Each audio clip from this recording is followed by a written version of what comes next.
Hi friends, എല്ലാവർക്കും ഒരു പുതിയ വീഡിയോയിലേക്ക് കൃത്യമായ സ്വാഗതം. 2025 സെപ്റ്റംബർ 6 ബഹുമാനപ്പെട്ട സുപ്രീം കോടതിയുടെ സുപ്രധാനമായ ഒരു വിധി വിദ്യാഭ്യാസ മേഖലയിൽ വരികയുണ്ടായി.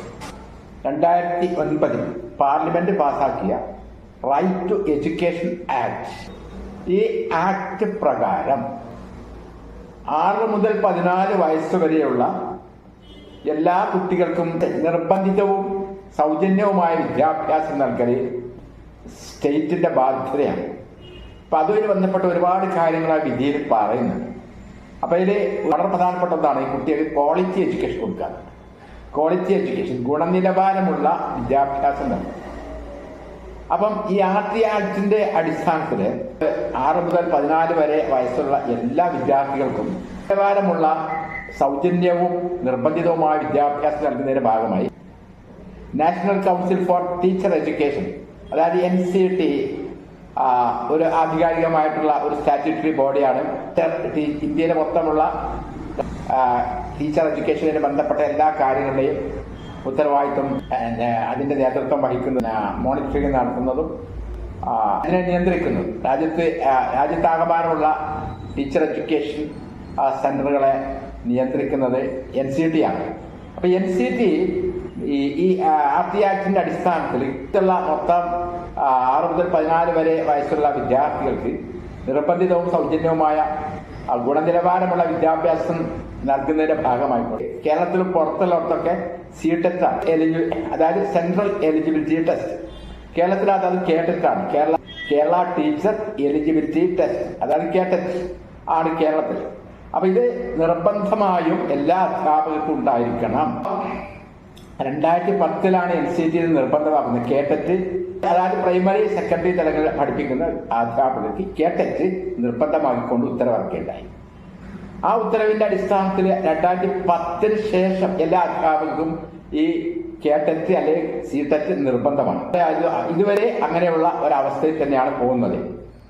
പക്ഷേ 2010 മുമ്പ് സർവീസിൽ കയറിയവരെ ഇതിൽ നിന്ന് എക്സംപ്റ്റ് ചെയ്തു, ഇതിൽ നിന്ന് ഒഴിവാക്കി, ഈ ക്വാളിഫിക്കേഷൻ അക്വയർ ചെയ്യുന്നതിൽ ഒഴിവാക്കിയിരുന്നു. കാരണം NCT അത് അപ്ലൈ ചെയ്യുന്ന ആ വർഷം മുതൽ മതി എന്നുള്ള രീതി. ഇപ്പോൾ ബഹുമാനപ്പെട്ട സുപ്രീം കോടതി 2010 മുമ്പുള്ള അധ്യാപകർ, ഈ വിഭാഗത്തിലുള്ള അധ്യാപകർക്കും അധ്യാപക യോഗ്യതാ പരീക്ഷ, അതായത് CTET അല്ലെങ്കിൽ KTET നിർബന്ധമാണെന്നുള്ള ഉത്തരവിറക്കിയിട്ടുണ്ടായി. ഈ ഉത്തരവ് ഇപ്പോൾ അധ്യാപകരുടെ ഇടയിലൊക്കെ വലിയൊരു ചർച്ചയായിരിക്കുകയാണ്. പലർക്കും ആകാംക്ഷയുണ്ട്. അപ്പൊ അതുവരെ ബന്ധപ്പെട്ട കുറച്ച് വിവരങ്ങളാണ് ഇന്ന് നമ്മൾ ഷെയർ ചെയ്യാൻ വേണ്ടിയിട്ട് ഉദ്ദേശിക്കുന്നത്.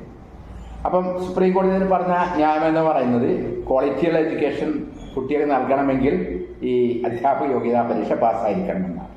അപ്പൊ അതുകൊണ്ട് അത് എല്ലാവർക്കും, അത് 2010 മുമ്പും ശേഷമൊക്കെ ഉള്ള എല്ലാ അധ്യാപകർക്കും നിർബന്ധമാണ്. പിന്നെ ഒരു എക്സംഷൻ കൊടുത്തത് റിട്ടയർ ചെയ്യാൻ 5 വർഷം ബാക്കിയുള്ളവർക്ക് മാത്രമാണ് ഇതിൽ ഒരു എക്സംഷൻ, ഒഴിവ് കൊടുത്തിട്ടുള്ളത്. അവരിലുള്ളവർ തന്നെ ഒരു പ്രൊമോഷൻ ആഗ്രഹിക്കുന്നുണ്ടെങ്കിൽ, പ്രൊമോഷൻ കിട്ടണമെങ്കിൽ KTET നിർബന്ധമായിട്ടും പാസ്സായിട്ടുണ്ടാവണം. ഇതാണ് വിധിയുടെ രത്ന ചുരുക്കം എന്ന് പറയുന്നത്. അപ്പം സംശയത്തിനും നേടില്ല, എല്ലാവരും KTET പാസ്സായിരിക്കണം. അപ്പം 2010 മുമ്പ് സർവീസ് കയറി കുറേ അധ്യാപകരുണ്ട്. അതുപോലെ 2010 ശേഷവും KTET ഇല്ലാതെ സർവീസിൽ കയറി പിന്നെ 2 വർഷത്തിനുള്ളിൽ KTET നേടിയെടുക്കണമെന്ന ഉത്തരവിന്റെ അടിസ്ഥാനത്തിൽ കയറിയവരുണ്ട്. അത് പിന്നെ അതിങ്ങനെ എക്സ്റ്റെൻഡ് ചെയ്ത് കൊടുത്തതായിരുന്നു കുറച്ചു കാലം. പക്ഷെ അവരും നിർബന്ധമായിട്ട് എന്ത് ചെയ്യണം, സുപ്രീം കോടതി ഉത്തരവ് ഇറങ്ങി 2 വർഷത്തിനകം KTET നിർബന്ധമായിട്ട്, അധ്യാപക യോഗ്യതാ പരീക്ഷ നിർബന്ധമായും നേടിയിരിക്കണം.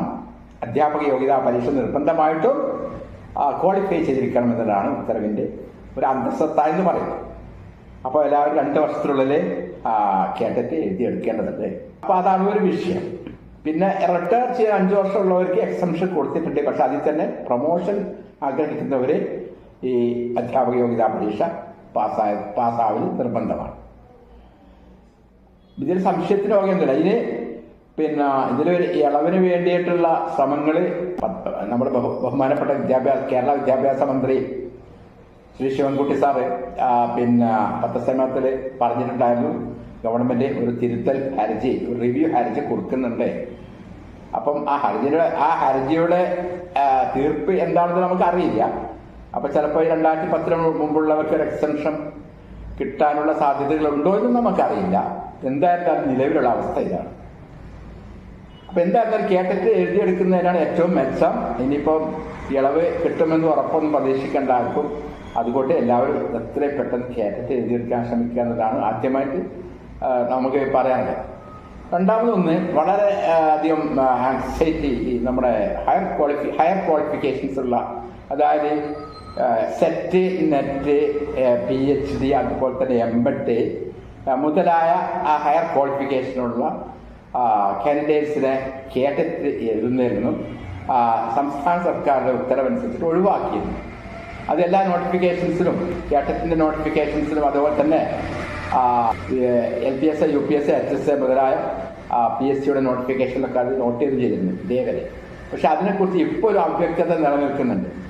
അക്കാര്യം ഒന്നും ബഹുമാനപ്പെട്ട സുപ്രീം കോടതി പ്രത്യേകം മെൻഷൻ ചെയ്തിട്ടില്ല. എങ്കിൽ പോലും ഈ LP, UP, ഹൈസ്കൂൾ തലത്തിൽ, ഇവിടെ കേരളത്തിലാണെങ്കിൽ LP, UP, ഹൈസ്കൂൾ തലത്തിൽ പഠിപ്പിക്കുന്ന അധ്യാപകർക്ക് അവർ പഠിപ്പിക്കുന്ന കുട്ടികളുടെ ഏജ് ഗ്രൂപ്പ് അനുസരിച്ചുള്ള സൈക്കോളജിയും മറ്റേ ടീച്ചിങ് ആപ്റ്റിറ്റ്യൂഡും അതിൻ്റെ ആപ്ലിക്കേഷൻസൊക്കെയാണ് പഠിക്കേണ്ടത്.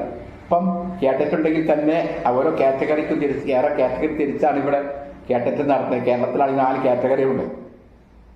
LPക്ക് കേറ്ററ്റ് 1ഉം, UP ക്ലാസ്സുകളിൽ കേറ്ററ്റ് 2, ഹൈസ്കൂൾ ക്ലാസ്സിൽ കേറ്ററ്റ് 3യും, സ്പെഷ്യൽ ടീച്ചേഴ്സിനും ലാംഗ്വേജ് ടീച്ചേഴ്സിനൊക്കെ കേറ്ററ്റ് 4ഉമാണ്. അപ്പോൾ ഓരോ വിഭാഗ അധ്യാപകർ ഏത് ഏജ് ഗ്രൂപ്പിലുള്ള കുട്ടികളാണ് പഠിപ്പിക്കുന്നത്, അതിൻ്റെ എഡ്യൂക്കേഷൻ ഇംപ്ലിക്കേഷൻസും ആപ്ലിക്കേഷൻസൊക്കെയാണ് പഠിപ്പിക്കുന്നത്. അതുപോലെ തന്നെ ടീച്ചിങ് ആപ്റ്റിറ്റ്യൂഡും ആ നിലവാരത്തിലുള്ള കുട്ടികളെ വെച്ചിട്ടാണ് ടെസ്റ്റ് ചെയ്യുന്നത്. അപ്പം അതുകൊണ്ട് തന്നെ സുപ്രീം കോടതിയുടെ വിധിയുടെ അന്തസ്സത്ത് നോക്കുകയാണെങ്കിൽ ഈ സെറ്റ്, നെറ്റ്, PhD,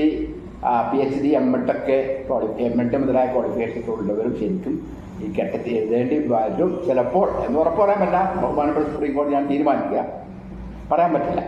അപ്പം എന്തായാലും നമുക്ക് കാത്തിട്ട് കാണാം. എക്സംഷൻ കിട്ടാൻ ആഗ്രഹിക്കുന്നവർ കിട്ടട്ടെ എന്ന് പ്രാർത്ഥിക്കുന്നു. ഏതായാലും എല്ലാവരും ജാഗ്രതയെ എത്രയും പെട്ടെന്ന് കേട്ടറ്റ് എഴുതിയെടുക്കാൻ വേണ്ടിയിട്ട് ഇപ്പോൾ സർവീസിലുള്ള ഈ കേട്ടറ്റ് കിട്ടാത്ത എല്ലാ അധ്യാപകരും ശ്രദ്ധിക്കുക. ഇനി അതുപോലെ തന്നെ ഈ TTC, B.Ed ഒക്കെ കഴിഞ്ഞിരിക്കുന്നവർ എത്രയും വേഗം കേട്ടറ്റ് അക്വയർ ചെയ്യുക എന്നുള്ളതാണ്. അപ്പോൾ ഈ ഒരു സന്ദേശം നൽകാൻ വേണ്ടിയിട്ടാണ് ഈ വീഡിയോ ചെയ്തത്. ഇതുവരെ ബന്ധപ്പെട്ട പുതിയ വിവരങ്ങൾ അറിയുന്നതനുസരിച്ചിട്ട് പുതിയ അപ്ഡേറ്റ്സ് യഥാസമയം ഞാൻ എൻ്റെ വീഡിയോ രൂപത്തിൽ എൻ്റെ യൂട്യൂബ് ചാനലിൽ അപ്ലോഡ് ചെയ്യുന്നതാണ്. അത് മാത്രമല്ല, ഞാൻ കേട്ടറ്റിൻ്റെ സൈക്കോളജിയുടെ ഒരു ബാച്ച് തുടങ്ങണമെന്ന് ഉദ്ദേശിക്കുന്നുണ്ട്. പ്രത്യേകിച്ച് സർവീസിലുള്ളവർക്ക് വേണ്ടിയിട്ട് കേട്ടറ്റ് സൈക്കോളജിയുടെ ഒരു ബാച്ച് തുടങ്ങണമെന്ന് ഉദ്ദേശിക്കുന്നുണ്ട്. തീരുമാനമൊന്നും ആയിട്ടില്ല. അപ്പോൾ അങ്ങനെ ഉണ്ടെങ്കിൽ ആ വിവരം എൻ്റെ പ്രിയപ്പെട്ട ഫാമിലി മെമ്പേഴ്സിനോട് ഞാൻ അറിയിക്കുന്നതാണ്. ഓക്കെ, നിങ്ങൾക്ക് ഈ വീഡിയോ ഇഷ്ടപ്പെട്ടെങ്കിൽ ലൈക്ക് ചെയ്യാനും കമൻറ്റ് ചെയ്യാനും ഷെയർ ചെയ്യാനും മറക്കരുത്.